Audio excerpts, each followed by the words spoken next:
大家好，欢迎来到陶醉沙龙 Flow Tao Salon.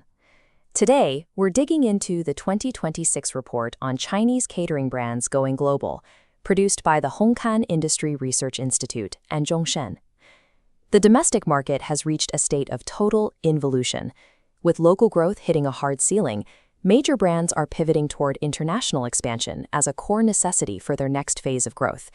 But there is a high-stakes tension here. Despite the rush to expand, many brands are failing because they are simply dragging their domestic playbooks across the border, assuming what worked in Shanghai will work in London or Singapore. At home, the formula is simple: great food and dirt-cheap franchising. Abroad, that same strategy becomes a structural liability. We are seeing a pattern where the exact metrics that drove early success in China, extreme speed and low barriers to entry, are the primary triggers for systemic failure on the global stage. The report identifies 3 habits that frequently sabotage these brands. It starts with the attempt to grab market share through near-zero franchise fees. Second, brands often sell one-time regional buyouts. It generates immediate cash, but it results in losing nearly all control over how they are represented in that country. Third, many attempt a direct translation of domestic logic, ignoring local pricing expectations and the management rhythms of the target market. What looks like an aggressive growth hack in China is often flagged as brand instability and low value by international regulators and professional partners. We can clearly see this play out in Vietnam, where a major Chinese brand recently attempted a massive market entry. They stuck to their domestic roots, offering a zero franchise fee. The primary goal was to flood the market with stores and recoup the massive costs by monopolizing the supply chain.